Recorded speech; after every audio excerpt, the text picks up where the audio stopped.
Hello students, welcome to NiveMaths. இன்னைக்கு வந்து நம்ம exercise 2.6ல fourth question பார்க்க போறோம். Question என்னன்னா, the sum of first n terms of a certain series is given as 2n square minus 3n. அதாவது sum of first n terms வந்து என்ன கொடுத்திருக்காங்க? Sn equal to 2n square minus 3n. Show that the series is an arithmetic progression. அதாவது series வந்து ஒரு arithmetic progression நம்ம prove பண்ணணும். Arithmetic progression na common difference வந்து ஈக்குவலாக இருக்கணும். அதாவது d equal to t2 minus t1, அதுக்கப்புறம் d equal to t3 minus t2. So இப்படி வந்து common difference வந்து கண்டுபிடிப்போமா? இப்போ இந்த ரெண்டு டிஃப்ரென்ஸுமே ஈக்குவலாக இருந்துச்சுன்னா அப்போ இந்த சீரீஸ் வந்து ஒரு arithmetic progressionல இருக்குன்னு சொல்லலாம். இப்போ நம்ம t1, t2 and t3 வந்து கண்டுபிடிச்சோன்னா இந்த சீரீஸ் வந்து ஒரு arithmetic progressionல இருக்குன்னு நம்ம சொல்லலாம். இப்போ நம்மளுக்கு என்ன கொடுத்துருக்காங்க? sum of n terms, அதாவது Sn வந்து 2n square minus 3n.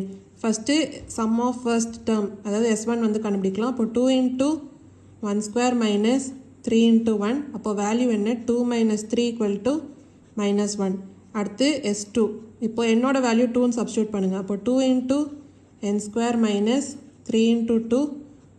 Sorry, 2 into 2 square. 2 square என்ன? 4. 4 into 2 என்ன? 8 minus 3 into 2 என்ன? 6. அப்போ 8 minus 6 என்ன? 2. அதாவது sum of 2 terms வந்து equal to 2. அடுத்து S3.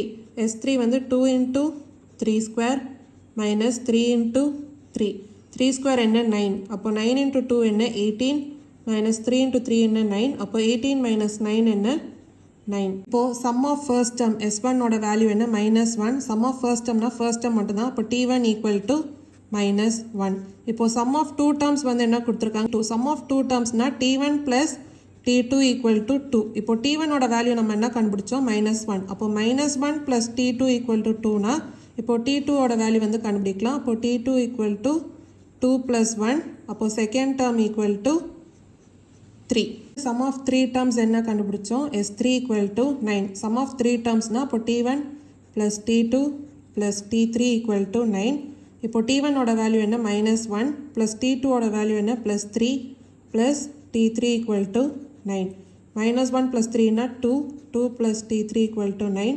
அப்போ third term T3 வந்து என்ன? 9 minus 2 equal to 7. இப்போ நம்ம first term, second term and third term வந்து கண்டுபிடிச்சாச்சு. இப்போ difference வந்து கண்டுபிடிக்கலாம். அதாவது d equal to T2 minus T1. இப்போ T2 minus T1 என்ன?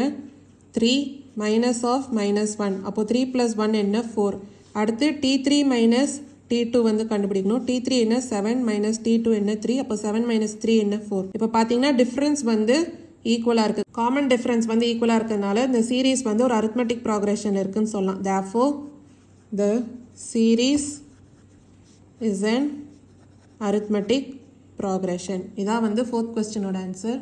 ஏதாவது டவுட்ஸ் இருந்தால் கமெண்ட் செக்ஷனில் கேளுங்க. மறக்காமல் NiveMaths சேனலை லைக் பண்ணி ஷேர் பண்ணி சப்ஸ்கிரைப் பண்ணுங்கள். தேங்க்யூ ஸோ மச் ஃபார் வாட்சிங் திஸ் வீடியோ.